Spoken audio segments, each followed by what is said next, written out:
Nah, kali ini saya mau ngerangkum sebuah drama yang menceritakan tentang seorang pemuda cupu yang selalu beruntung setiap dia menjalankan aksi kejahatannya. Nah, karena selalu beruntung nih, dia akhirnya mempergunakan keberuntungannya itu untuk melenyapkan orang-orang jahat. Sebelum ke alur cerita seperti biasa, saya mau ingetin kalian untuk makan permen terlebih dahulu, biar seancur-ancurnya muka kalian, sepahit-pahitnya hidup kalian, tapi setidaknya mulut kalian tetap manis. Ini dia, A Killer Paradox.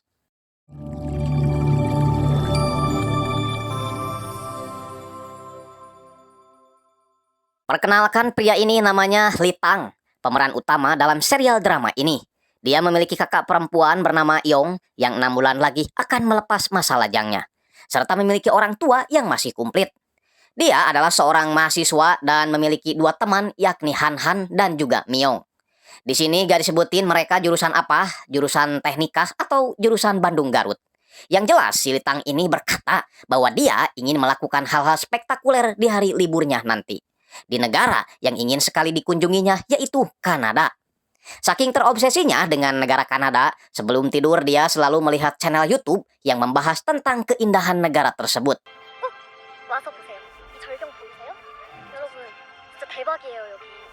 Namun karena masih belum punya ongkosnya, Litang hanya bisa menikmati keindahan negara Kanada itu lewat lukisan yang baru aja dibelinya. Masalahnya, lukisan itu juga belum bisa dipasang karena Litang gak punya palu. Yah, palu aja kamu mah gak punya, apalagi ongkos ke Kanada. Nah, selain kuliah, Litang juga bekerja paruh waktu di sebuah minimarket. Yah, lumayan lah buat tambah-tambah beli salempak mah. Tak lama kemudian, 2 orang konsumen datang, yang satu nunggu di luar, sedangkan satunya lagi masuk ke dalam membeli rokok.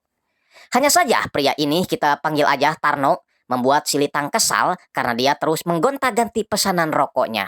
Udah mah musingkeun, bayarnya juga kurang. Ketika ditagih, dia malah ngasih kode. Boa edan.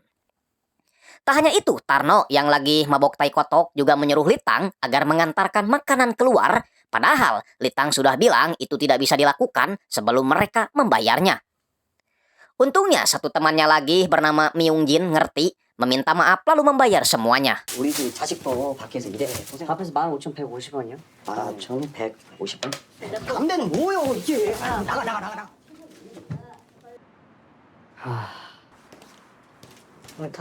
Sebelum pulang, Litang sempat meminjam palu pada bosnya, namun karena lagi main ML, bosnya sama sekali gak menggubrisnya. Di perjalanan pulang, Litang melihat si Tarno lagi terkapar di sebuah gang sempit.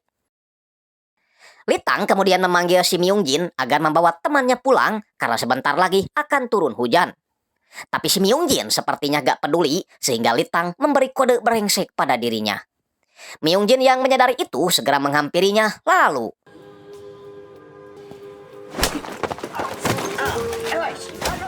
mengingatkan Litang pada kejadian dulu ketika dia sering dibully di sekolah.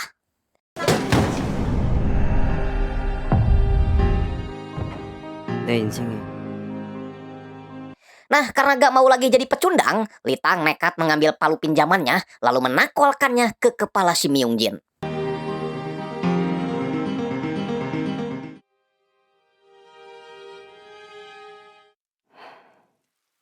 Myung Jin sempat linglung terlebih dahulu sebelum pada akhirnya harus innalillahi di tempat.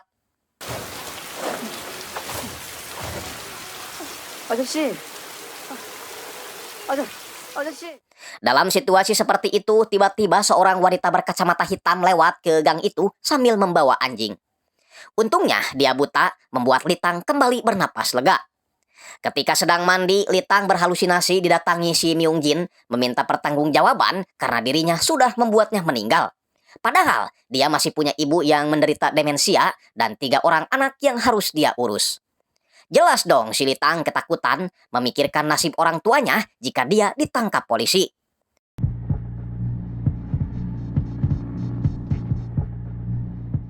Di saat mau tidur, terdengar pintu diketuk seseorang, dan itu adalah si Han Han yang ingin numpang tidur, gak berani pulang karena lagi mabok berat. Litang sendiri gak berani cerita apa yang sudah dilakukannya, dan hanya bisa melihat-lihat kira-kira berapa tahun hukuman yang akan dia terima jika dia menyerahkan diri.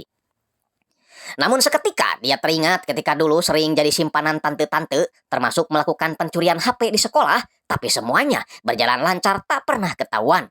Berharap keberuntungannya itu akan kembali datang sehingga dia bisa bebas dari hukum. Masalahnya, Litang baru ingat dengan palu yang dia gunakan untuk membunuh. Jangan-jangan masih tertinggal di TKP. Membuatnya panik lagi, takut keberuntungannya berakhir sampai di sini. Besoknya seorang detektif bernama Jangnan sudah berada di TKP, tapi tidak adanya CCTV di daerah sekitar membuatnya kesulitan untuk mencari pelakunya. Hanya menemukan beberapa makanan yang dibungkus dengan plastik minimarket. Sedangkan Litang disuruh bosnya pergi ke toko karena rekan sipnya tidak bisa masuk kerja. Sementara itu, Jangnan mendatangi minimarket tersebut lalu meminta file CCTV pada pemilik minimarket itu.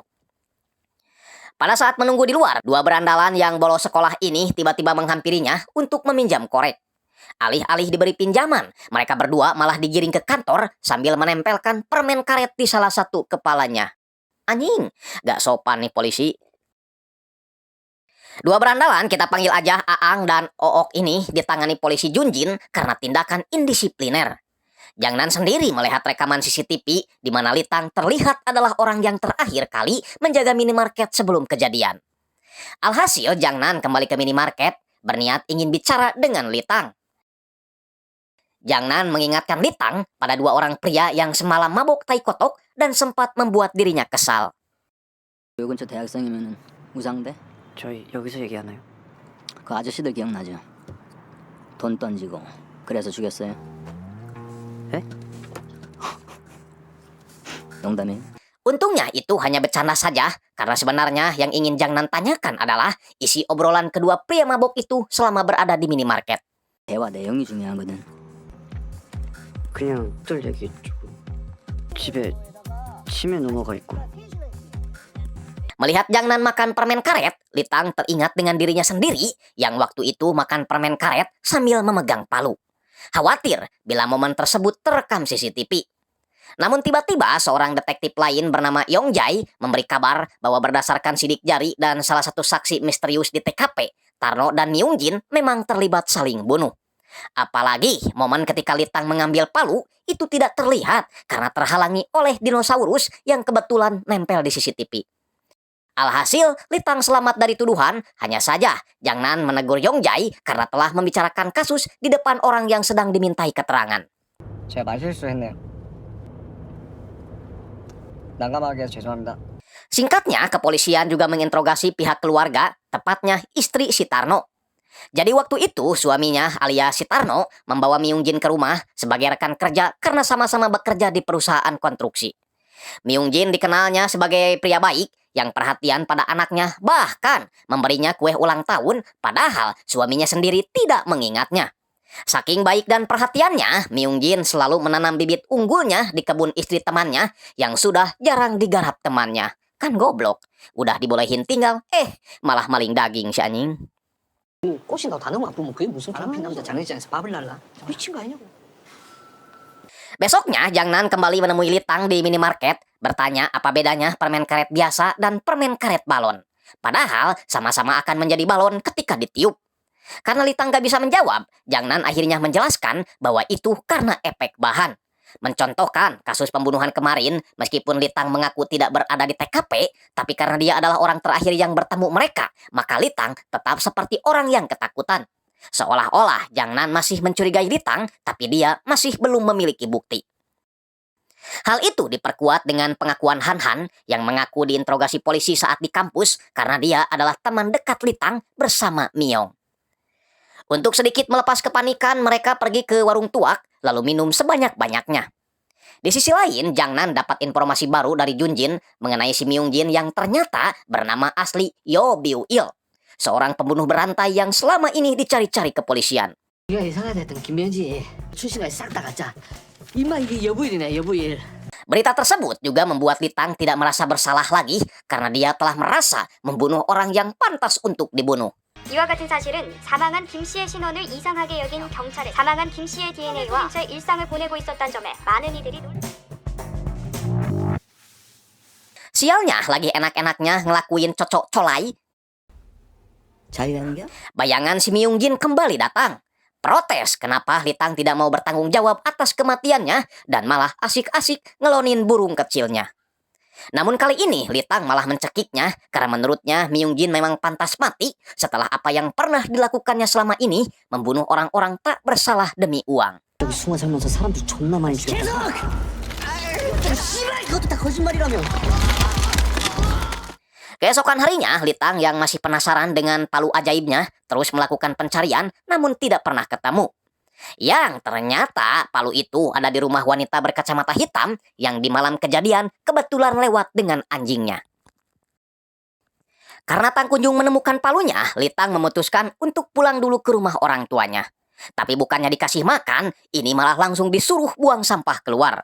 너 잘 됐다. 이거 좀 갖다 버리고. 없는데 집에? 엄마 어디 가? 교회 가지. Sedangkan Jangnan pergi ke toko bunga setelah ayahnya dikabarkan dirawat di rumah sakit. Tapi karena dicuekin oleh si pemilik toko, dia akhirnya gak jadi beli, lalu memutuskan pergi ke toko makanan untuk membeli jus botolan. Namun setelah dibuka, isinya adalah tauco. Dia langsung marah karena isinya gak sesuai dengan pesanan. Gila, anjing, berani nipu sama polisi. Diborgol baru nangis ya. Alhasil ibunya marah-marah, udah mah jarang jenguk, sekalinya jenguk gak bawa apa-apa. Kembali ke si Litang yang diajak ibunya pergi ke gereja untuk berdoa karena sekarang Litang terlihat kurus dan nilai kuliahnya sangat menurun drastis.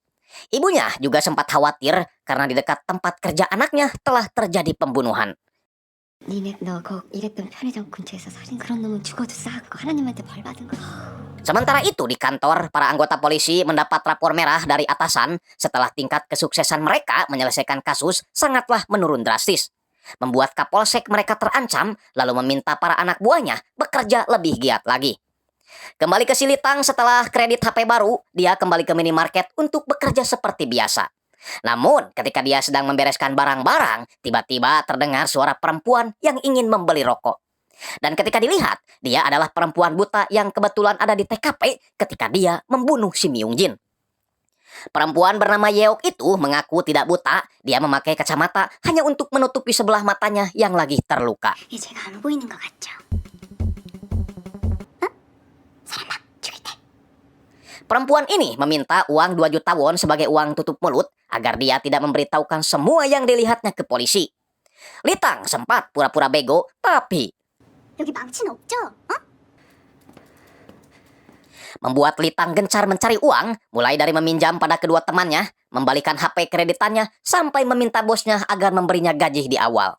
Bosnya awalnya menolak, tapi karena kasihan sepertinya ada keperluan mendesak, dia tetap mengirimkan uangnya ke rekening Litang. Karena uangnya masih kurang, dia terpaksa mencairkan tabungan cicilan rumahnya ke Bank Miun. Setelah semua uangnya sudah terkumpul, dia kembali ke minimarket, menunggu Yeok datang karena katanya akan datang lagi ke minimarket membawa uangnya. Alhasil, Litang terus memperhatikan pintu, siapa tahu Yeok yang datang. Tak lama setelah itu, Litang lalu keluar yang ternyata itu adalah bosnya, sedang memeriksa pintu karena belnya tidak berbunyi. Hanya saja bosnya itu bilang bahwa dia sempat melihat perempuan buta yang diam mencurigakan sambil menggeleng-gelengkan kepalanya. Litang pun segera keluar, tapi dia tidak menemukan siapa-siapa. Hanya menemukan sebuah bungkus rokok yang diselipkan sebuah alamat. Yakin kalau itu adalah alamat si Yeok. Di sisi lain, Jangnan terus memeriksa kasus pemukulan seorang polisi terhadap polisi lain yang sampai saat ini kasusnya belum terselesaikan.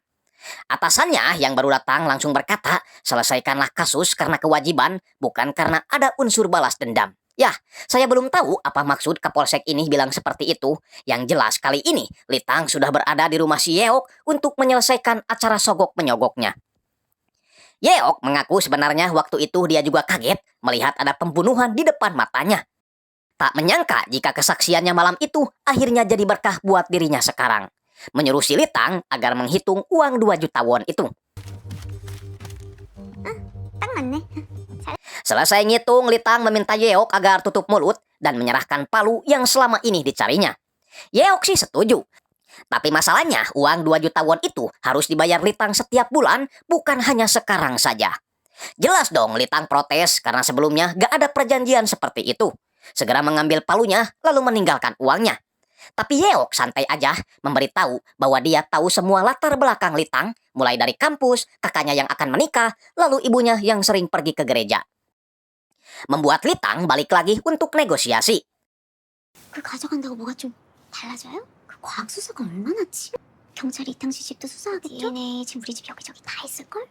Tapi mengingat kalau nantinya dia hanya akan menjadi anjing yang harus nurut pada wanita pemeras ini, Litang pun akhirnya nekat membunuhnya.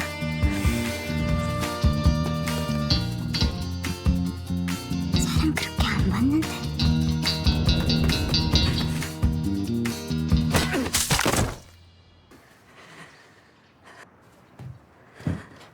Lalu mengambil uangnya kemudian pergi dari tempat itu. Beberapa hari kemudian seorang kurir iseng-iseng ngintip di balik pintu karena Yeok tak pernah sekalipun mengambil pesanan susunya.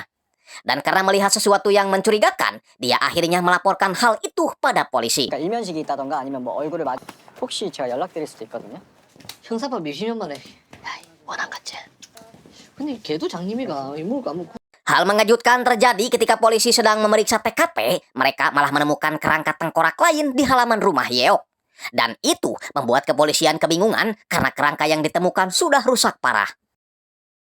범죄 혐의를 지금 의심을 하고 보시면 이 부패도 심하고 부검이 이게 제대로 될지 그 100골 두고 같이 그 내일 부검 들어가.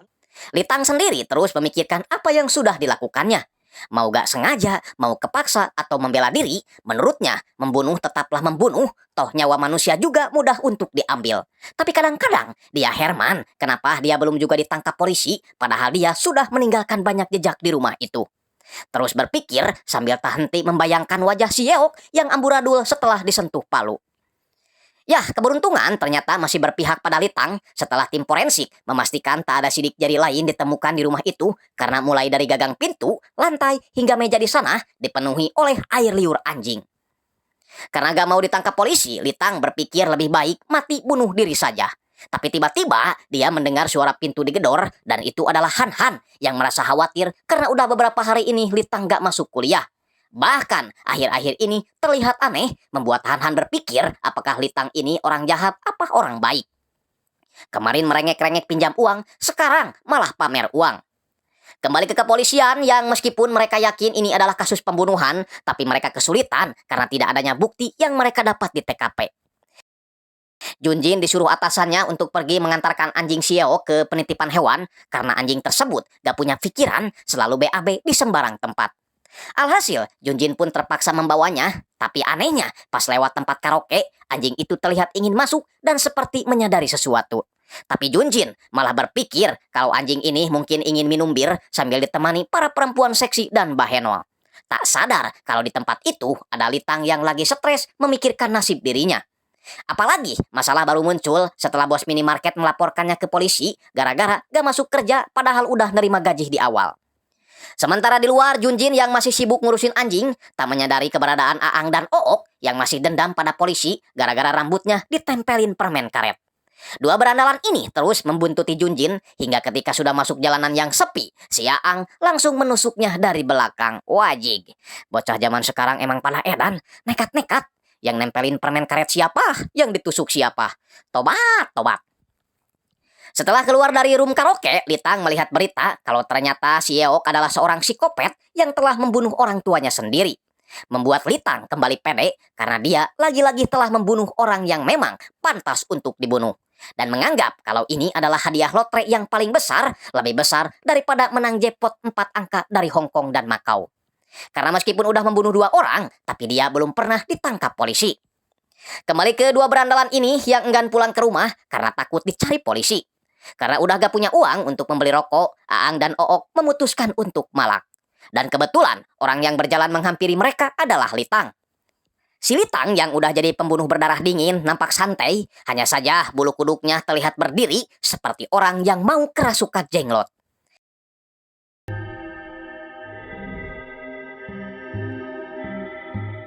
Dan keesokan paginya, dua berandalan itu ditemukan sudah tidak bernyawa lagi. Litang sendiri tiba-tiba sudah ada di kosannya, berikut palu dan juga bata sudah ada di sampingnya. Litang ingat bahwa semalam dia tidak pulang sendirian dan seperti ada seseorang yang mengantarnya pulang. Litang juga dibuat bingung setelah dia menemukan secari kertas yang menyuruhnya bergabung ke percakapan rahasia melalui telegram jika Litang membutuhkan bantuan. Sin kemudian berpindah menceritakan masa lalu si Yeok yang ternyata memang seorang perempuan nakal di mana setiap harinya dia suka ngamburin uang hanya untuk abok tuak bareng teman-temannya. Dia sempat mendapat musibah setelah gasolin yang akan dia gunakan untuk membakar rokok tiba-tiba ngebeledug. Dan atas kejadian itulah mata kirinya terluka hingga dia harus terus memakai kacamata. Tapi dasar manusia edan, peristiwa itu tak serta-merta membuat si koplok ini sadar bahwa itu adalah teguran dari Tuhan. Dia malah berencana akan membunuh orang tuanya dengan cara membius mereka dengan gas 3 kilo. Namun karena ibunya tiba-tiba terbangun, si koplok ini akhirnya menggunakan pisau untuk membunuh orang tuanya. Yah, dia lebih senang memelihara anjing daripada mengurus orang tua yang sering sakit-sakitan. Nauzubillah. Makanya tak salah banyak orang yang bersorak mendengar kematian Yeok. Karena mereka menganggap kalau itu adalah azab yang harus dia terima. Kayaknya cocok kalau dibikin sinetron Indosiar ya. Judulnya Palu Membawa Berkah. Nah ternyata Sobat Kompa, cerita Yeok tadi ditulis oleh sepupunya melalui sebuah artikel di sosmednya. Di mana Jangnan dan Yongjai segera menemui sepupu Yeok itu yang lagi bekerja di pabrik kerupuk. Ini dia orangnya, kita panggil aja Lili. Lili mengaku bahwa Yeok sejak kecil memiliki kepribadian aneh layaknya seorang psikopat. Itu dibuktikan ketika dia menyiram wajah Lili dengan air panas, tapi sedikit pun dia tidak merasa takut dan malah tertawa seolah-olah apa yang dilakukannya itu menyenangkan. 걔 씨발 원래 그런 애예요. 걔 그때 웃고 있었거든요. 끓는 물 부을 때 걔 웃고 있었어요, 형사님. 형사님이면 그런 애를 다시 기억하고 싶으세요? Di tempat berbeda, para detektif ini sengaja membuat kejutan untuk Junjin karena dia berhasil lolos dari kematian. Meskipun sampai sejauh ini mereka masih belum tahu siapa sebenarnya pembunuh dua berandalan itu. 근데 뜨끔하면서 진짜로 딱 트는데 그 정도는 아니겠지. 진짜라니까. Hanya saja setelah itu Junjin menemui Kapolsek dan mengutarakan niatnya untuk berhenti jadi polisi. Selain tak ingin lagi berurusan dengan para penjahat, dia juga sudah mempersiapkan pekerjaan barunya, yaitu membuka usaha warteg. Sementara Jangnan dan Yongjai pergi ke rumah duka dua berandalan itu untuk meminta izin melakukan autopsi. Tapi pihak keluarga malah mengusir mereka. Membuat Jangnan pusing, padahal beberapa bulan lalu kedua berandalan itu berbuat ulah setelah memperkeos seorang gadis remaja. Dan gadis remaja itu akhirnya memutuskan untuk mengakhiri hidup karena tak mau menanggung malu. 그놈들한테 강간사살했어. Mirisnya saat hari pemakaman korban, orang tua pelaku mendatangi rumah duka dan mengklaim bahwa itu bukanlah pemerkosaan, melainkan dilakukan atas dasar suka sama suka. Tentu saja orang tua korban tak terima, apalagi mereka sakit hati setelah pihak berwenang membebaskan dua berandalan itu dikarenakan masih bulu kumuut atau di bawah umur. Yongjai langsung berpikir, apa mungkin pembunuhan dua berandalan itu ada hubungannya dengan keluarga korban yang masih sakit hati? Jangnan sebenarnya ingin mengiyakan hal tersebut, tapi apa boleh buat, di TKP mereka tidak menemukan bukti adanya perencanaan pembunuhan dan lebih seperti kejadian spontanitas saja. Jangnan kemudian memperlihatkan foto si Yeok pada pemilik minimarket itu, siapa tahu dia pernah melihatnya. Jelas dong si bos ingat, karena wanita itu pernah berdiri di depan minimarketnya dengan gaya yang mencurigakan. Antara pukul 10 malam sebelum Litang pulang. Tapi bosnya mengaku tak ingin membicarakan Litang lagi setelah dia tak pernah kembali bekerja setelah mendapatkan gaji di awal. Membuat Jangnan semakin mencurigai Litang. 아, 내 뒤통수를 쳐? 갑을 했었더니 그날부터 안 나와요. 그날 걔도 본 것 같은데? 그 여자 제보하면 도움이 되나? Litang sendiri coba masuk ke obrolan rahasia itu dengan nama grup Only for Heroes. Tapi sekali jam masuk, admin pembuat grup itu nampak seperti tidak asing dengan Litang yang terus menyapanya. Membuat Litang benar-benar merasa tak nyaman. Apalagi seorang kurir datang menyerahkan surat panggilan agar Litang mendatangi kantor polisi atas tuduhan penipuan terhadap bosnya. Jangnan lalu mendatangi Chang Taek, seorang polisi yang mengurus kasus penipuan itu. Berharap Chang Taek memberitahunya jika Litang benar-benar menemuinya. 일단 출석 요구서는 보내놔. 혹시 연락되면은 좀 알려주. 연락이 안 돼도 좀 알려주지. Sedangkan Yongjai pergi menemui Sanguk, bapak dari anak yang menjadi korban perkeosan dua berandalan itu. Sanguk berkata bahwa anaknya mempunyai hobi memotret, makanya banyak foto yang terpajang di kamarnya. Anaknya dikenal juga sebagai anak yang baik hati, soleh, dan rajin menabung, makanya dia terpaksa melakukan balas dendam terhadap dua berandalan itu. Sontak saja pengakuan itu membuat Yongjai terkejut, segera membawa Sanguk ke kantor polisi untuk dimintai keterangan. Sementara Litang yang khawatir karena masih ada orang lain yang mengetahui kejahatannya, segera menghubungi polisi bermaksud menyerahkan diri. Tapi Chang Taek malah menganggap kalau itu adalah penyerahan diri terkait kasus masalah gaji dengan bos minimarket. Meminta Litang datang sesuai dengan surat panggilan yang telah dia terima. Namun karena Litang memaksa ingin hari ini diinterogasi, Chang Taek pun menyetujuinya. 이탕이요. 아 이탕 씨. 아 출석 수업 받고 전화 주신 거죠? 출석 날짜에 형사과 가서 조사받. 제가 오늘 가도 될까요? 저녁 9시도 괜찮으세요? Sebelum pergi ke kantor polisi, Litang akan mengirimkan uang dulu buat ibunya, termasuk membayar utang pada bos minimarket. Sambil tak lupa membawa semua barang bukti kejahatannya. Di waktu bersamaan, Yong Jae dan satu polisi lainnya sedang menginterogasi si Sangmuk yang tadi mengaku telah membunuh si Aang dan si Ook.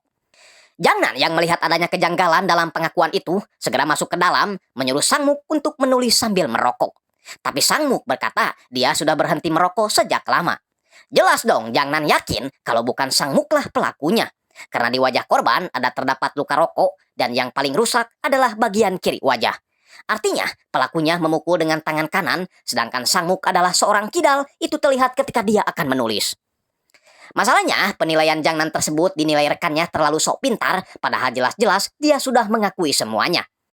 이번에도 안 나간 거야. 동기도 명확하고. 아니 살인 교사인지 공범인지 목격자인지 이러다가 진짜 진범 나타나면 다 좆대니까 나도 이러는 거 아니야? 아, 이거 아주 지 혼자 잘난 척. 뭔가 덮으려고 하는 게 있으니까. Alhasil, Sangmuk pun diperbolehkan pulang dulu sambil menunggu polisi memproses pengakuannya. Namun di perjalanan, Sangmuk malah ngelamun karena dia masih belum rela kehilangan putri semata wayangnya. Termasuk mengingat kejadian malam itu ketika dia hendak akan melakukan pembalasan terhadap dua berandalan itu. Sangmuk ternyata gak bekerja sendirian, ada seseorang yang memberi instruksi dari kejauhan. Tapi karena merasa gak pede, takutnya balik digebugin, akhirnya Sangmuk berpikir 2 kali. Naasnya ketika sadar dari lamunannya, dia malah ditabrak mobil. Dan orang yang menabraknya adalah orang tua salah satu berandalan itu. Tak hanya Sangmuk yang mengalami musibah, malamnya Litang juga sama. Setelah dia mentransfer uang buat ibu dan juga bosnya, tiba-tiba saja pengendara motor melintas menjamret tasnya. Dan 2 penjamret itu tentunya sangat beruntung karena di dalam tas tersebut terdapat batu bata plus palu ajaib yang digunakan Litang untuk membunuh. 이봐 이거 뭐야? Sangmuk yang ternyata masih hidup terus mendapat tekanan dari Jang Nan agar dia memberitahu siapa pembunuh sebenarnya. Tapi Sangmuk tetap kekeh bahwa dialah pembunuhnya. 무슨 말이 하고 싶은데요? 살해범하고 아는 사이세요? 아니 없는 죄를 뒤집어 쓴다 그게 복수가 됩니까?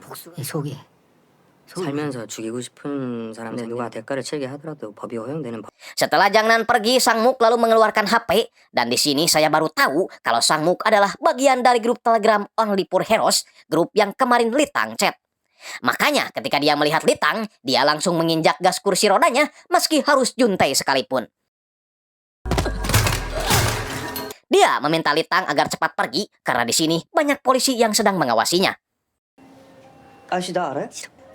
아저씨가 그 Ya, saya juga belum ngerti. Yang jelas Sangmuk sangat berterima kasih pada Litang. 맞잖아요. 아저씨가 나 데려다 준 사람 맞잖아요. 아니 그것보다 왜 그러신 거예요? 아무튼 말 안 듣고 고맙습니다. Sialnya ketika mau pulang, Litang malah ketemu sama Jang Nan yang langsung mengejarnya. Sedangkan Sangmuk kembali teringat pada masa-masa indah bersama anaknya sambil mengingat kejadian malam itu.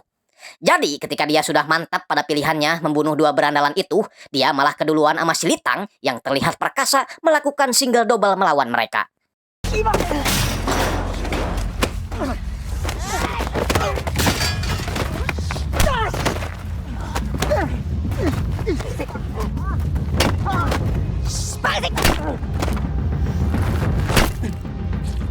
Sampai pada akhirnya mereka berdua pun tewas dan itulah alasan kenapa Sangmuk sangat berterima kasih karena Litang sudah membalaskan dendamnya.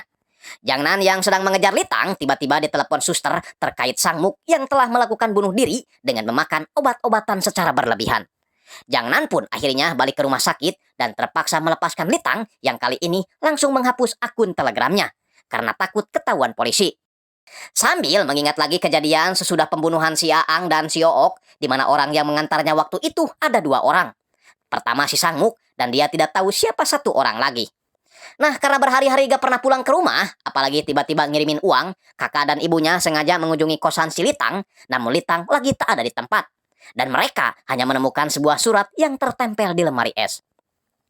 Shin kemudian mundur ke adegan sebelum Sang Muk meninggal. Kala itu dia curhat pada seseorang tentang nasib anaknya yang harus tewas bunuh diri setelah diperkosa oleh 2 orang remaja sebayanya. Dia mengaku sebenarnya ingin melakukan balas dendam, tapi apa daya, dia tidak punya keberanian untuk melakukannya.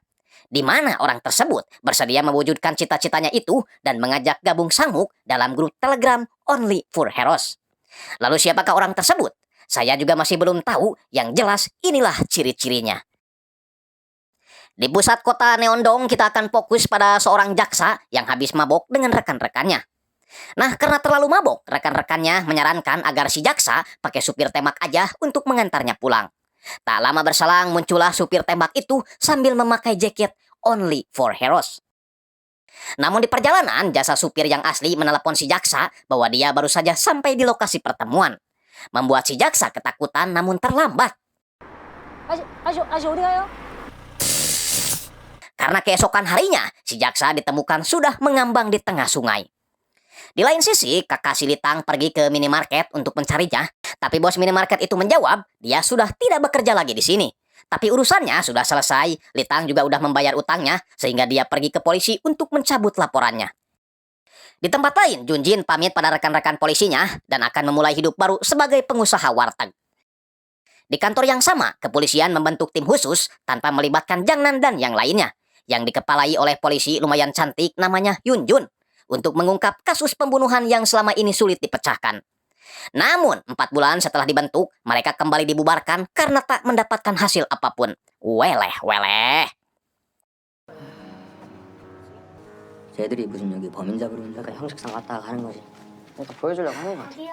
Tak terima kerjanya disebut hanya pertunjukan, Yunjun melabrak si Jangnan, menjelaskan kenapa dia masih belum bisa memecahkan kasus ini, karena dia tidak mau sembarangan nangkap orang tanpa bukti, karena dia harus menilai berdasarkan keadaan, bukan intuisi. 아니 4달 넘게 야산에 하천에 다 뒤져봐도 범행 도구 나온 거 하나 있어요. 저 말이 된다고 생각을 합니까 지금? 왜 말이 안 됩니까? 범행 도구 어떻게 했는지 기억 못하는 피해자가 할 게 없으니까 그냥 강상목 씨 진술만 믿고 우리 쪽으로 책임 회피하고 싶은 마음은 잘 알아들었으니까 뭐.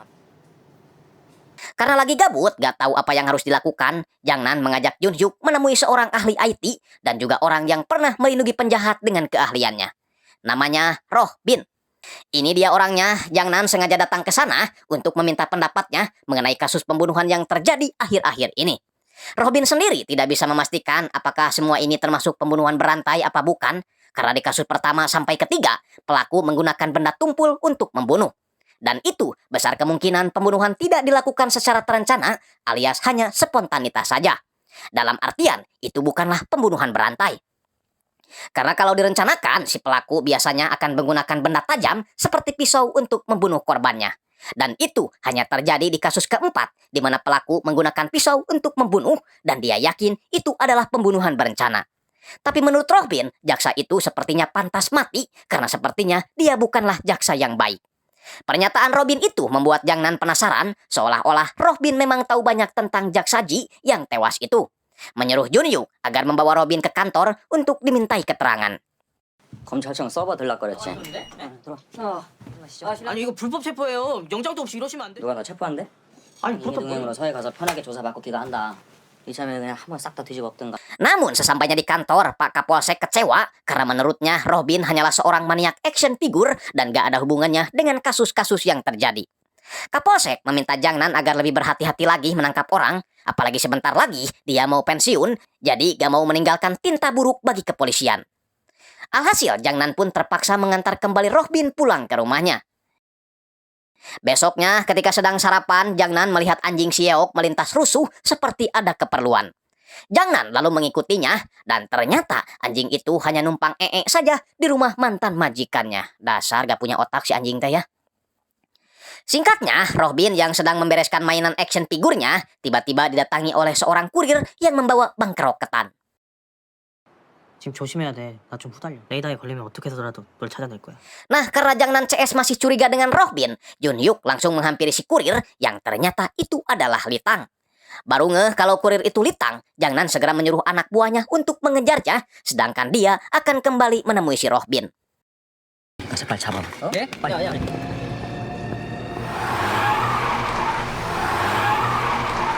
왜요?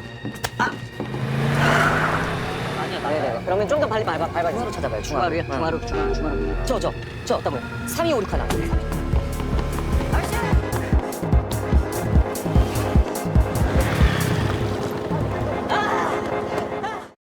Jangnan terus memukul Rohbin karena dia yakin Rohbin dan Litang ada hubungannya dengan kasus-kasus yang terjadi saat ini.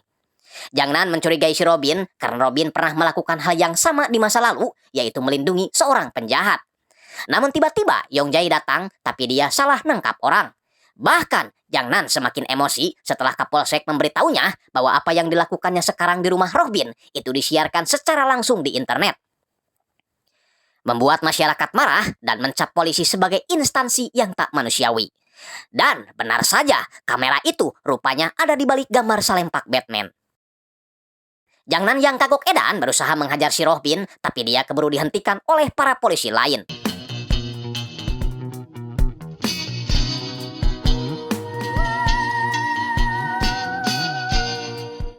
Jadi 4 bulan lalu, Litang sengaja menyimpan surat di lemari es karena dia tahu ibunya pasti akan mencarinya ke kosan.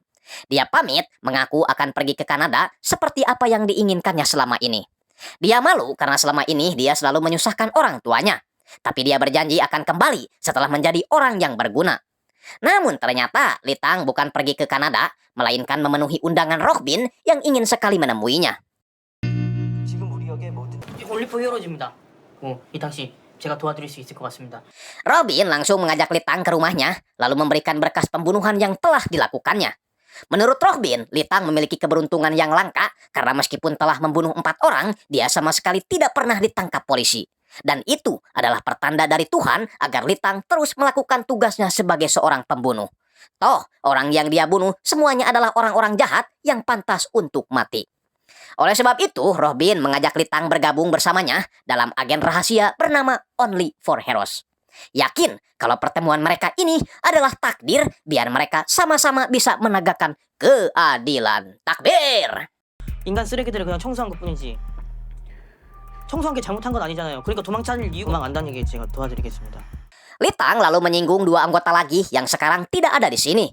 Rohbin menjawab, yang satu Litang pernah menemuinya yaitu si Sangmuk, dan satu lagi Litang justru tak boleh menemuinya. Anggap aja udah modal. Nah, selain memiliki modal uang 50 juta won, si Rohbin juga memiliki peralatan yang komplit di balik ruangan rahasianya. Mulai dari gergaji, pisau, paku, semen, dan lain sebagainya. Anjir, tim bedah rumah we ini mah ya, Sugan mah. Alhasil, malam itu juga Litang bergerak untuk menculik Jaksaji dengan berpura-pura menjadi seorang supir tembak. 운동 가죠. 리차이. Jaksaji terus protes kenapa dia tiba-tiba diculik padahal merasa tidak melakukan kesalahan. Disitulah Robin muncul lalu meretas isi HP si Jaksa dan ketahuan bahwa si Jaksa ini pernah memperkeos seorang gadis remaja yang videonya tersimpan di file rahasia di dalam HP-nya. Jadi dia dibunuh lalu mayatnya dibiarkan mengambang di atas air.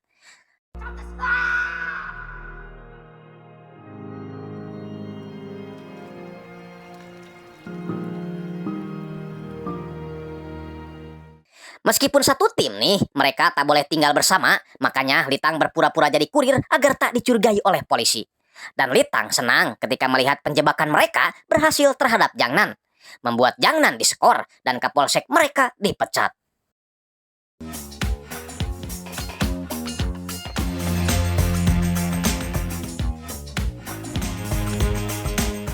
Alhasil, Litang dan Rohbin bisa leluasa menjalankan misinya, melenyapkan orang-orang jahat, termasuk bandar narkoba yang satu ini.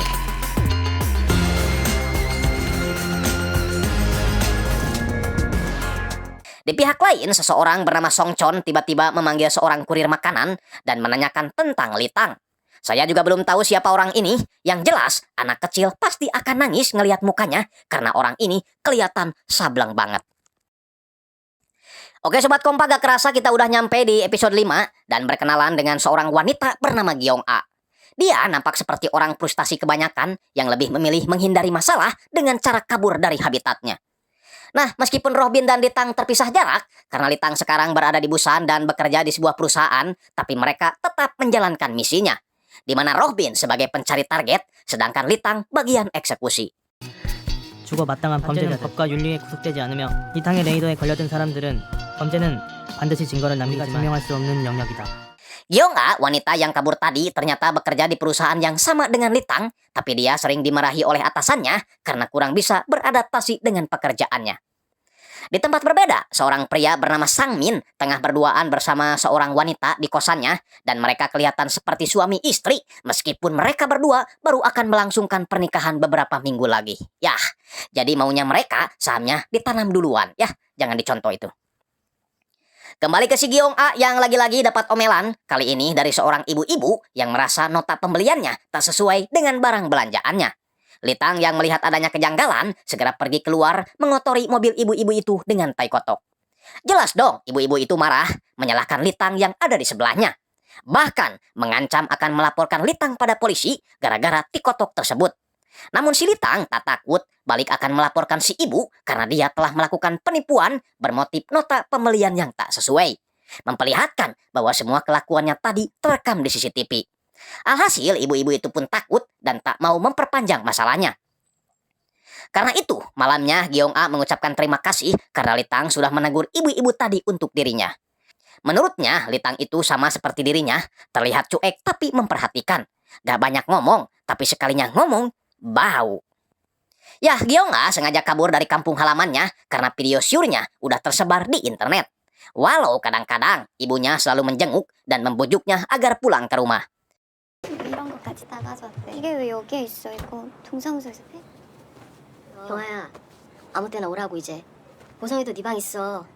Sementara itu Junjin menjenguk Jangnan setelah tahu bahwa Jangnan kena skor atas tindakannya yang terlalu arogan.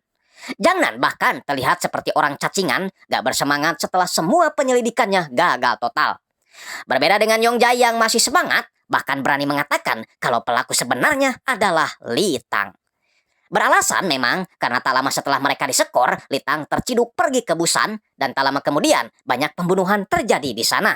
Mulai dari bandar narkomar, rentenir, sampai tukang jual obat kuat. Mirisnya, sampai sekarang pelakunya belum ditemukan. Berbekal informasi itu, mereka berdua memutuskan untuk menemui pihak keluarga dengan alasan ingin membantu mereka menemukan Litang. Tapi kakaknya yang tahu maksud kedatangan mereka ingin dua polisi itu jujur. Apa sebenarnya maksud tujuan mereka mencari adiknya? Akhirnya mereka pun menceritakan semuanya, meskipun pastinya pihak keluarga tidak percaya karena jangankan melakukan kejahatan, punya masalah utang piutang saja, Litang rela menggadaikan rumahnya. Beralih ke si Gyeong-a ketika sedang makan seblak dengan ibunya, dia merasa risih setelah melihat seorang pria terus menatapnya.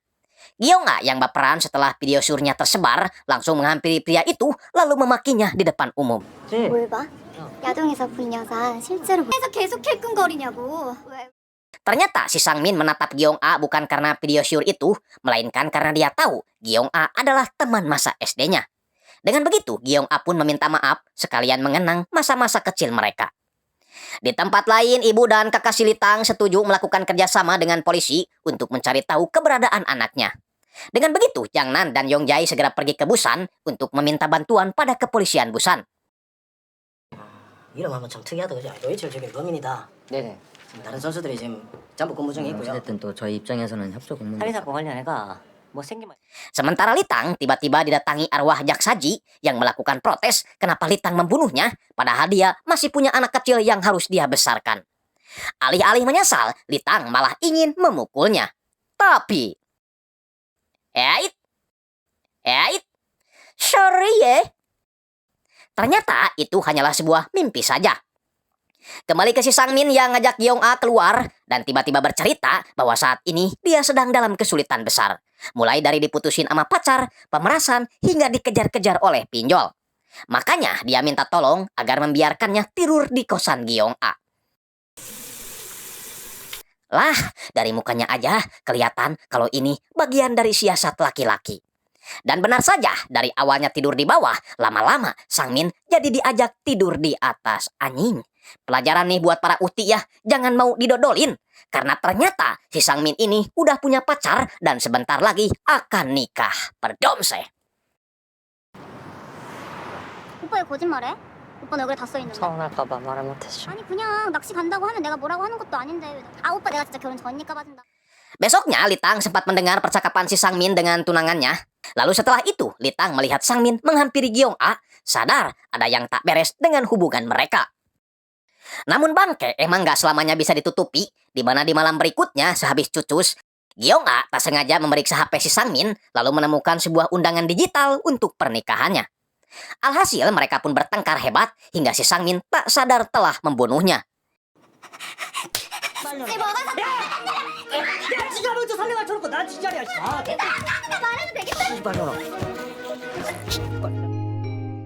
Untuk menghilangkan jejak, Sang-min sengaja membakar kosan tersebut seolah-olah Gyeong-a mati karena kecelakaan. Dan kejadian itu viral diberitakan di TV-TV. Berbeda dengan Jangnan yang yakin kalau ini adalah kasus pembunuhan. 그 목록 좀 해볼게네. 저 뭐고 저. 상위 소환 내역은 없는 걸 봐서 살인 사건일 수 있으니까 가능성을 열어. Sementara itu, Litang yang sedang sibuk bekerja tiba-tiba dikejutkan dengan kedatangan Songchon ke tempat kerjanya. Tahu kalau si Songchon sedang mencarinya, Litang langsung bergegas kabur. Masalahnya, Jangnan juga ada di tempat itu hingga Litang berlari sekuat tenaga untuk mengelabuinya. Tapi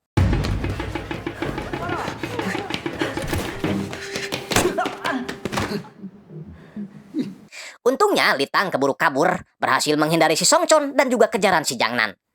Gagal mendapatkan Litang, Songchon malah mendapatkan fakta bahwa sebelum kejadian pembunuhan, Gyeong-a terlihat di CCTV dekat dengan seorang pria, dan itu adalah si Sang-min. Sang-min sendiri positif terkena penyakit Raja Singa, atau bahasa ilmiahnya mah disebut kapatil. Dan rupanya tak hanya Sang-min yang kena, calon istrinya pun terkena penyakit yang sama setelah mengaku sering leor di belakang Sang-min. Alhasil pernikahan yang sudah mereka rencanakan pun harus berakhir tinggal kenangan. Karma sia anjing. Kesialan Sang-min tak berhenti sampai di situ karena Songchon sudah siap menginterogasinya. Tapi karena si koplok ini tak ngaku telah membunuh Gyeong-a, Songchon akhirnya menggunakan cara kekerasan. Sementara itu Litang memberitahu Rohbin tentang situasinya saat ini dan Rohbin menyuruhnya agar sembunyi terlebih dahulu biar dia yang akan mengurus semuanya. Songchon berkata bahwa dia sebenarnya sedang mencari seseorang dan seseorang itu sama seperti dirinya, yaitu selalu membasmi orang-orang jahat seperti Sang-min. Makanya percuma jika Songchon tidak membunuhnya, toh Sang-min juga akan tewas oleh orang tersebut. Makanya meskipun Sang-min udah mengakui semuanya dan memohon ampun, Sang-min tetap dibunuh. Di pihak lain, kepolisian berpencar mencari orang yang dicurigai terlibat dalam kasus kematian Gyeong-a. Yongjae dan satu polisi lainnya ke kosan si Sang-min, sedangkan Jangnan ke kosan si Litang. Yongjae sempat berpapasan dengan si Songchon tepat sebelum dia sampai di kosan si Sang-min. Sedangkan Jangnan mendapati kosan si Litang sudah berantakan seperti kapal pecah. Nasib sial justru dialami oleh Yongjae karena belum juga membuka pintu. Jadi sebelum Jangnan masuk ke kosan si Litang, Litang sebenarnya ingin pulang, tapi ketika mau masuk lift, bulu kuduknya tiba-tiba berdiri sehingga dia gak jadi pulang. Tapi karena gak jadi itulah membuat pria ini tersinggung, dikira bau kelek, pria ini langsung memporak-porandakan kosan si Litang. Sehingga barang bukti kejahatan Litang terhapus. Wah, luar binasa sekali ya, emang beruntung terus nih si Litang. 인사 좀 무시했다고 소화기로 테러를 같은 편인 줄 알았지. 이 새끼랑 얘. 이 새끼 존나 찌질하게 생겼는데. Kita ke si Songchon yang kini merasa kalau kekuatannya sudah berkurang. Dulu dia kuat berkelahi meski harus melawan 10 orang sekaligus. Tapi sekarang, jangankan melawan 10 orang, digigit kucing aja tangannya udah cedera. Di sisi lain, Rohbin berusaha melacak titik koordinat Litang, tapi karena tak ketemu-temu, dia akhirnya memutuskan untuk pulang saja. Sementara itu, Yongjae yang kini dirawat di rumah sakit menelepon Jangnan, memberitahu bahwa meskipun dia mencurigai Sang-min sebagai pembunuh Gyeong-a, tapi dia masih mencurigai Litang dan Rohbin terlibat di dalamnya. Hanya saja sebelum masuk ke kosan si Sang-min, dia merasa sempat berpapasan dengan orang yang selama ini Jangnan cari-cari, yaitu Songchon. 제가 몰래 한번 찾아봤었어요. 이탕이고 노빈이고 잡아도 내가 잡으니까 그럼 그럼 저는 나가서 봐도. Songchon sendiri kini berada di rumah si Rohbin untuk menanyakan keberadaan Litang. Tapi karena Rohbin juga sedang mencarinya, Songchon ingin Rohbin mempertemukannya dengan Litang jika Litang sudah kembali. Ya, si Songchon dulunya merupakan anggota Only for Heroes juga, tapi entah karena apa mereka tiba-tiba bercerai. Bahkan sekarang Rohbin terlihat greget sekali pada Songchon, itu terlihat ketika dia berusaha memukul Songchon dari belakang. Tapi malah dia sendiri yang KO. Sedangkan Litang malah asik main game, tapi bulu kuduknya tiba-tiba berdiri saat menatap muka pria di sebelahnya. Slebeo. Di lain sisi, Yongjae sedang dalam perjalanan dan berniat menemui Rohbin. Alih-alih bertemu si Rohbin, dia malah bertemu dengan si Songchon. Alhasil, perkelahian pun tak bisa dihindari lagi.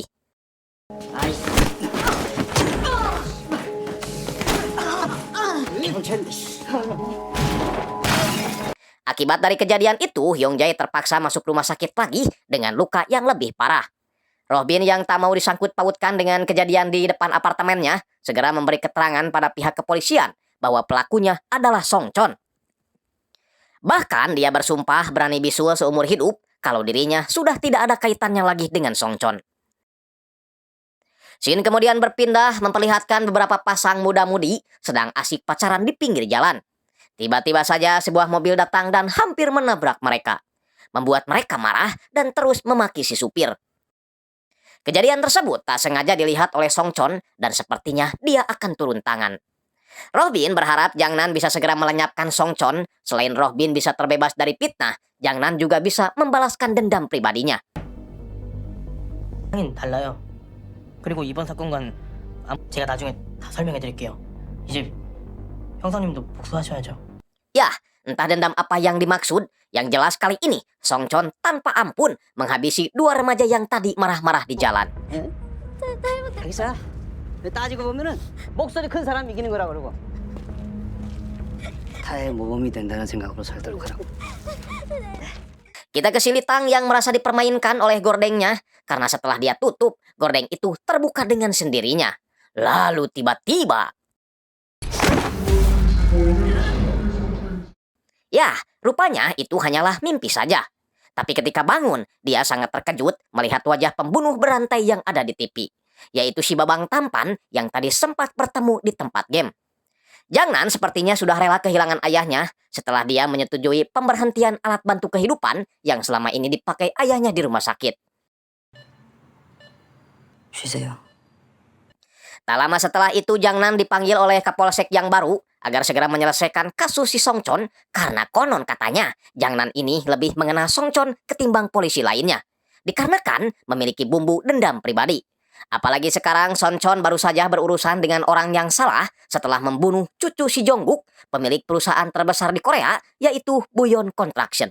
Yakin bila mereka bisa mendapatkan Songchon dengan cepat, maka mereka akan mendapat kenaikan pangkat yang lebih mudah dengan bantuan si Jongguk. Tak hanya memberi keterangan pada polisi, Rohbin juga memberikan informasi pada gangster anak buah si Jongguk bahwa yang membunuh cucunya adalah si Songchon. Tak lama setelah itu dia permisi keluar karena mendapat telepon dari Litang yang juga bertanya siapa sih Songchon itu sebenarnya. Jadi dulu ketika Rohbin melihat Songchon melerai orang-orang yang sedang bertikai, Rohbin merasa kalau Songchon sangat cocok untuk menjalankan misi menegakkan keadilannya di dunia ini. Dia lalu secara khusus mengajak Songchon untuk bergabung dengan grupnya yang bernama Only for Heroes.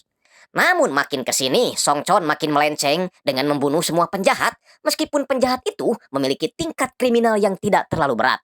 Maka saat itulah Rohbin memutuskan untuk menyingkirkan Songchon dari grup rahasianya. Mendengar hal itu, Litang menyuruh Rohbin untuk mengatur pertemuan dirinya dengan Songchon. 저 상황이 좀 바뀌었습니다. Songchon ini pastinya bukan orang sembarangan. Selain mantan polisi, kemampuan dia juga tak bisa dipandang sebelah mata. Itu dibuktikan dengan banyaknya kertas berdarah, yang itu berarti banyak penjahat juga yang sudah dia taklukkan. Malamnya, Litang yang akan pergi menemui Songchon sempat melakukan video call bertanya kemana dia harus datang. 보기보다 용기가 있어 아주. 자. Pertemuan mereka itu tak luput dari pengawasan para gangster anak buah si Jongguk yang ingin melakukan pembalasan pada Songchon. Singkatnya, mereka pun bertemu di sebuah tempat yang hanya ada mereka berdua. Selain mengajak Litang gabung, Songchon juga penasaran karena menurut Rohbin, Litang memiliki kelebihan yang tidak dimiliki oleh orang pada umumnya, yaitu bulu kuduknya akan berdiri jika dia berdekatan dengan seorang penjahat. Sementara di luar, Rohbin dan para gangster bersiap-siap juga akan masuk ke dalam, tapi Rohbin malah disekap, takutnya dia menjebak mereka. 뭐 느낌이 온다며. 찌릿. 뭐 그런 거야? 딱 만지면 그래 그런 뭐 초능력 같은 그런 거?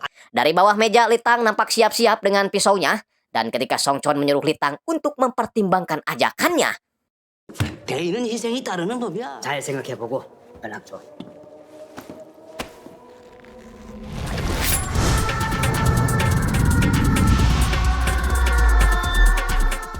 Ya, Song Chon bukanlah orang sembarangan yang dengan mudah bisa ditaklukkan.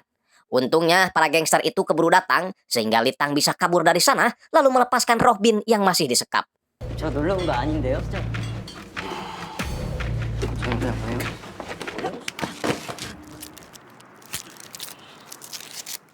Robin meminta maaf karena dia telah membawa Litang ke situasi yang tidak nyaman seperti ini. Dia benar-benar tak menduga bila Song Chon akan datang dan mengacaukan semua rencananya. 야 너무 무서워. Melihat tangisan Litang, Robin berjanji akan membawa Litang pergi ke tempat aman dan mereka akan hidup normal seperti orang pada umumnya. Kembali ke dalam berbekal pistol angin yang terdiri dari 5 peluru saja, Song Chon menghadapi para gangster itu sendirian saja. 가까이 와야 돼.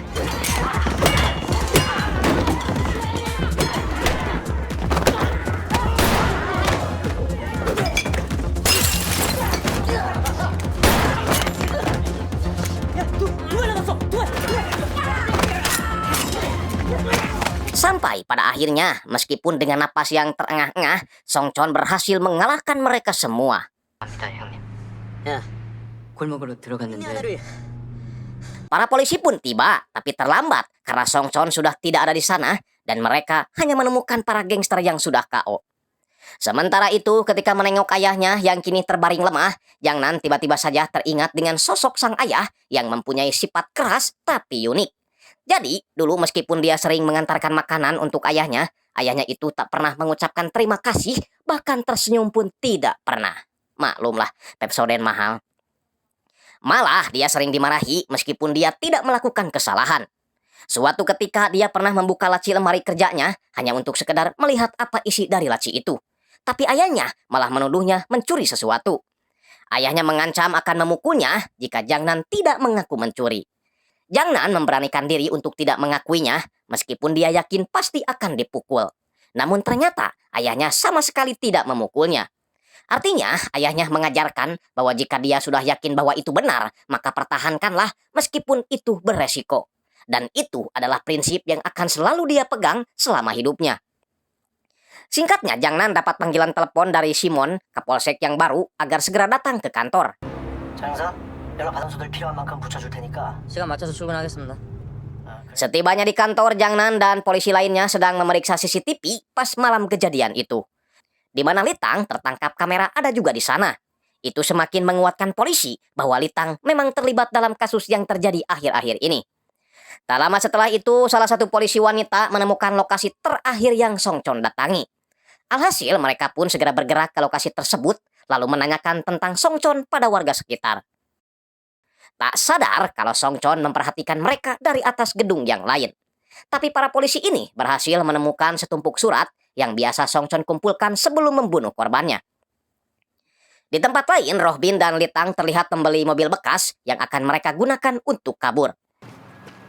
그리고 우리는 그 따뜻한 남쪽으로 가서 물론 네가 공연을 해. Tak hanya mobil, mereka juga membeli ponsel baru agar keberadaan mereka sulit dilacak kepolisian. Tapi sebelum pergi jauh, Litang menyempatkan diri untuk melihat ibunya, di mana di luar rumahnya terpampang sebuah poster orang hilang yang tidak lain adalah dirinya sendiri.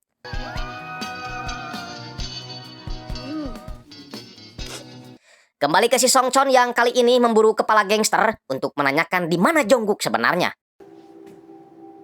왜 이제 와?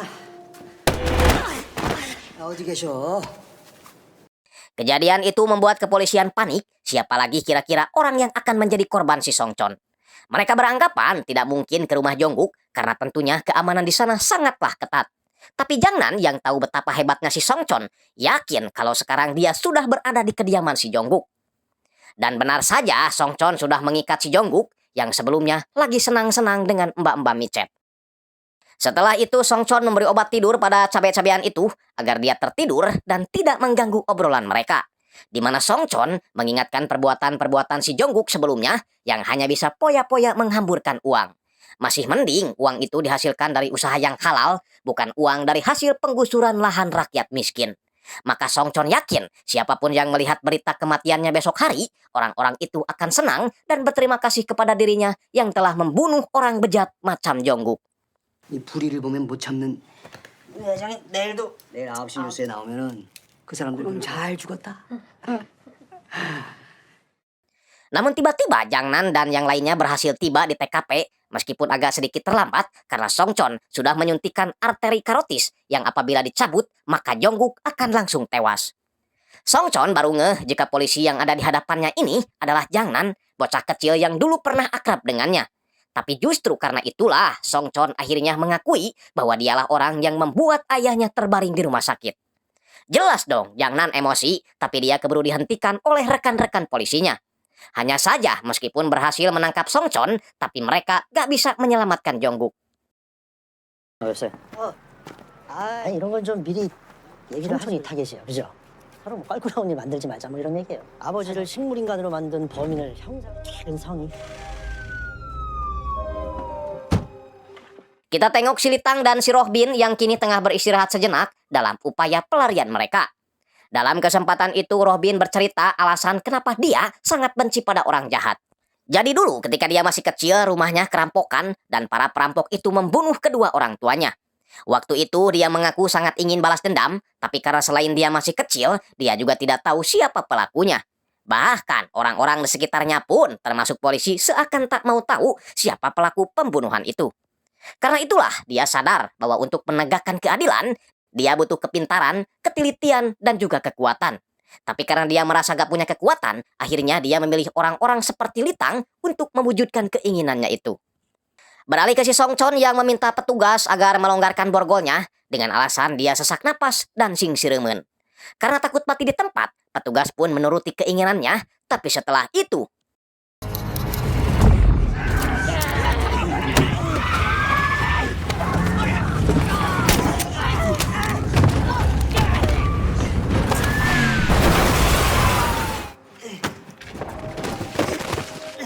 kaburnya Song Chon semalam menjadi berita utama di hampir semua televisi. Masalahnya, Litang dan Rohbin juga dimasukkan ke dalam orang yang berkomplot dengan Song Chon. Jelas dong, tak hanya mereka yang terkejut, tapi orang-orang terdekat Litang juga sangat tidak menyangka. Termasuk kakak dan juga ibunya yang langsung pingsan. 행방이 묘연한 두 사람은 흉폭의 범행을 위해 수차례 교류했던 Litang benar-benar frustasi, hanya bisa marah-marah menyalahkan diri sendiri karena tak tahu apa yang harus dia lakukan. 나한테 우리 따뜻한 나라로 가자. Robin kemudian mendatangi rekannya seorang dokter gigi, meminta bantuannya agar diperkenalkan dengan calo kapal gelap. Alhasil mereka pun negosiasi, meskipun biaya yang harus dikeluarkan Robin tidaklah sedikit, tapi gak masalah, karena katanya Robin telah menjual semua koleksi action figurnya untuk membiayai semua keperluan mereka berdua. 이게 뭐 옛날에는 여기까지 와가지고 그냥 여기서 바로 가격은 어떻게 되는? 위험수당만 좀 챙겨줄 때 환승하고 뭐 배도 두 Di sisi lain, kepolisian baru saja mendeteksi HP si Song Chon berjalan maju di sebuah mobil. Dengan begitu, beberapa anggota polisi pun segera mencegat mobil tersebut, namun itu hanyalah pengalihan isu saja agar Song Chon bisa berkeliaran lagi. Dan agar penyamarannya lebih sempurna nih, Song Chon nekat mencuri mantel di sebuah toko parabot. Goblok manusia teh ya, dasar kolot bedagong anjing. Kembali ke mereka, di mana si Robin kali ini dapat telepon dari nomor rekannya, si dokter gigi itu. Namun ternyata itu adalah Song Chon yang sudah berada di kediaman si dokter. Memintanya bertemu di suatu tempat. Tapi Robin tak memberitahu Litang kalau yang telepon barusan adalah si Song Chon. Hanya memberitahunya bahwa mereka tak bisa pergi bersamaan, takut ketahuan sama polisi. Litang yang curiga segera mengambil HP si Robin, lalu mengunduh aplikasi pelacak agar Litang bisa mengetahui kemanapun si Robin pergi. Litang kemudian masuk mobil yang sudah dipersiapkan, dan Litang semakin curiga karena paspor yang dia terima hanya untuk dirinya sendiri. Sementara Robin malah pergi menemui Jang Nan, mengaku bahwa dia mengetahui keberadaan Song Chon. Lalu berjanji akan menyerahkan diri kalau Jang Nan berhasil menangkapnya. Sembari menegaskan bahwa dalam kasus di Busan, Litang sama sekali tak terlibat. Nah, setelah menemui rekan si Robin, si dokter gigi, Song Chon kali ini pergi ke rumah sakit sambil membawa bunga. Saya belum tahu apa tujuannya, yang jelas Jang Nan mengaku sudah tidak peduli lagi dengan Song Chon, dan jika Robin ingin menangkapnya, silahkan cari saja polisi lain. Namun tiba-tiba Jang Nan dapat telepon dari ibunya bahwa ayahnya telah dihabisi oleh Song Chon. Dengan penuh amarah, Jang Nan pun segera pergi ke rumah sakit untuk melihat situasinya. Tapi sebelumnya kita ke si Litang dulu yang menemukan surat di kantongnya yang menyatakan bahwa Robin sebenarnya gak bisa ikut pergi bersama Litang. Selain karena uangnya gak cukup untuk 2 orang, dia juga masih punya urusan yang harus dia selesaikan. 내가 끝까지 솔직하지 못해서 미안해. 너가 느낌이 가는 대로 하면 애초부터 선택지는 없었다. Jelas dong Litang merasa gak enak, lalu memutuskan untuk kembali apapun yang terjadi. Balik ke si Jangnan setelah melihat ayahnya untuk terakhir kalinya, dia langsung pergi sambil memastikan bahwa pistol tugasnya masih ada di mobilnya. Di perjalanan, Robin kembali menegaskan bahwa Litang berbeda dengan Songchon. Pokoknya dia siap membantu Jangnan asalkan Jangnan mau melepaskan Litang. Namun Jangnan sama sekali gak mau membahas Litang karena tujuannya kali ini ingin menghabisi si Songchon terlebih dahulu. Robin juga memperlihatkan sebuah video bahwa Litang hanya membunuh orang-orang yang pantas untuk dibunuh seperti Jak Saji yang menculik lalu memperkosa seorang siswi SMA. Jangnan langsung memarkirkan mobilnya lalu menendang si Robin hingga jatuh. Marah karena Robin bersikap seolah-olah seperti Tuhan yang menentukan siapa orang yang pantas mati. Tapi Robin membalas bagaimana dengan Jangnan yang ingin membunuh Songchon karena masalah pribadi. Jadi sebaiknya mereka kerjasama aja, toh mereka juga punya alasan masing-masing. Lagi pula, dia juga sudah menyiapkan rencana A sampai Z dan akan mempertanggungjawabkan semuanya setelahnya.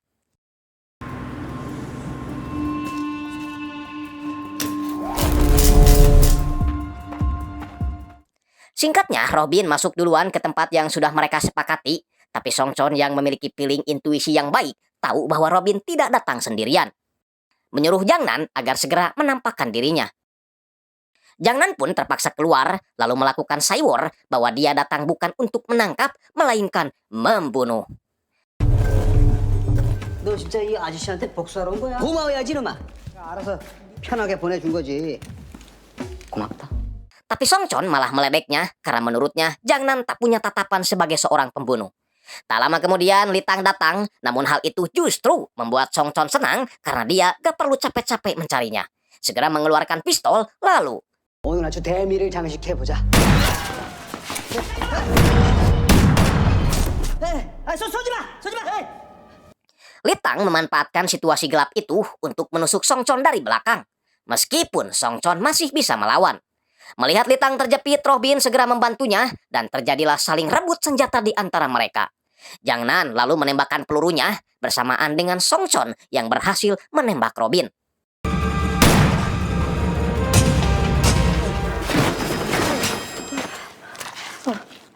Litang yang sedih bertanya kenapa Songchon mengganggu dirinya dan Robin padahal mereka punya jalan masing-masing. Tapi Songchon gak terima karena dia selalu dibilang beda dengan Litang. Padahal tujuan mereka sama sekali gak ada bedanya, yaitu melenyapkan kejahatan yang ada di dunia ini. Mungkin jika mereka bertiga bersatu, kedamaian itu akan bisa terwujud. Jangnan yang merasa dicuekin kembali menodongkan pistolnya ke arah Songchon. Tapi Songchon malah mengingatkan Jangnan pada kelakuan ibunya yang sedari dulu suka berselingkuh. Tapi bukan dengan Songchon seperti yang Jangnan kira, melainkan dengan si Ucup, polisi junior ayahnya. Tak hanya tentang ibunya, Songchon juga menceritakan kenapa ayahnya bisa begitu. Jadi dulu ketika Songchon masih jadi polisi, dia ingin sekali menjadi polisi yang hebat dan jujur. Dia selalu membantu rekan-rekannya meskipun bukan waktunya bertugas.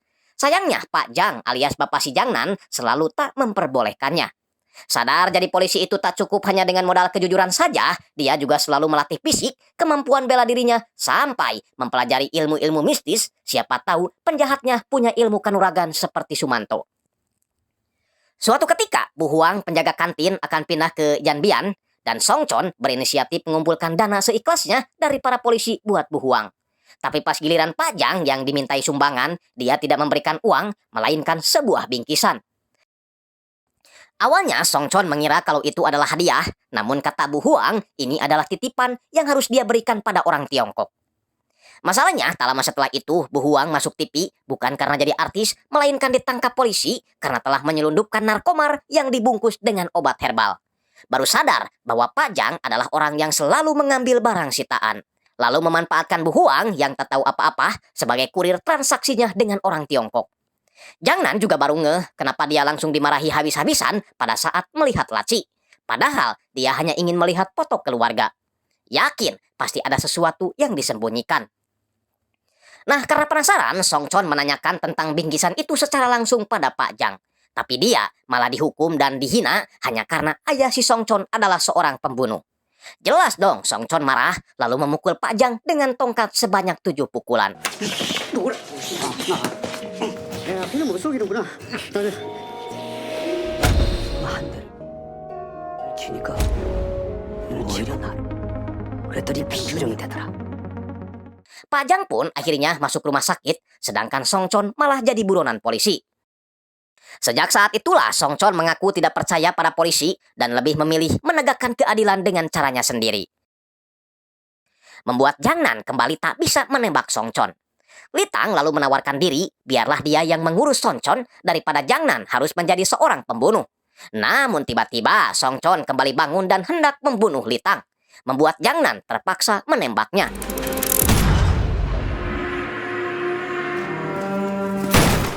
Litang kemudian berkata, orang yang tak biasa membunuh pasti akan kesulitan melakukannya, meskipun itu mudah bagi dirinya. 이제 도망가지 않을 거예요.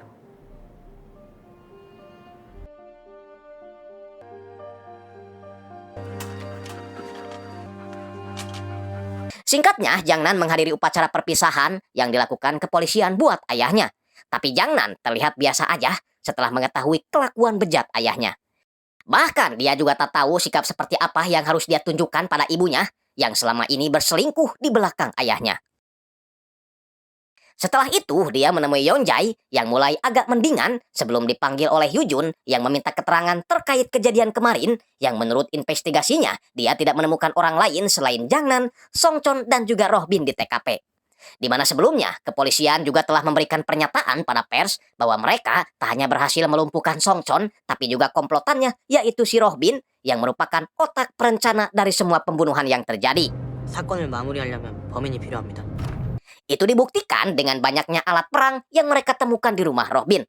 Namun yang paling mengejutkan adalah Rohbin merencanakan kejahatannya itu secara rinci dalam sebuah buku yang mereka temukan bersamaan dengan ditemukannya alat-alat perang tersebut.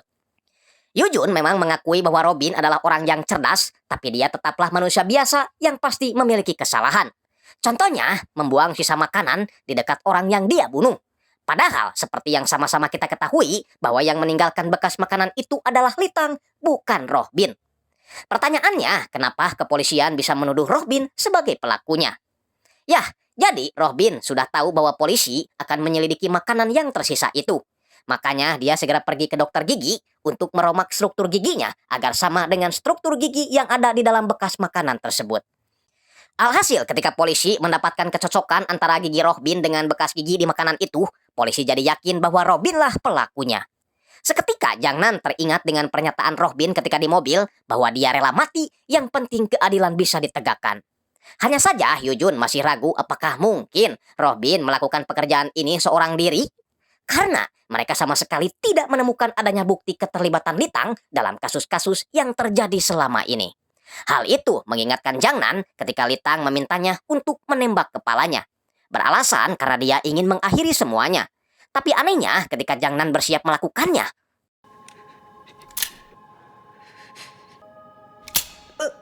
pelurunya malah habis. Membuat Jang Nan sadar bahwa dia memang orang yang selalu beruntung lalu membiarkannya pergi. 알아서 해. 자수를 하든 너 하고 싶은 대로 해봐. Makanya sekarang Jang Nan gak mau memberitahu Yujun bahwa saat itu Litang juga ada di sana. Litang sendiri kini sedang berada di Filipina dan sempat bertemu dengan si Junjin yang lagi liburan bersama keluarganya. Tapi Junjin hanya terpaku saja, lagian sekarang dia bukan lagi seorang polisi. Namun tak lama setelah itu, Litang ditangkap pihak imigrasi dan dituduh sengaja pergi ke Filipina dengan tujuan perjudian. Karena mereka tak menemukan adanya catatan kriminal yang dimiliki Litang. 처음부터 불법 체류한 사람은 드물어서 범죄에 연루된 것도 Membuat Litang kaget dan memutuskan untuk pulang ke Korea. Dan benar saja Litang terlihat santai dan tak ada petugas yang menangkapnya. Beberapa minggu kemudian Jang Nan terlihat sedang berjalan-jalan dengan anjing Sieok dan tak sengaja melihat berita bahwa orang yang telah dibunuh Litang beberapa waktu lalu merupakan penjahat kelas atas yang telah banyak melakukan kejahatan.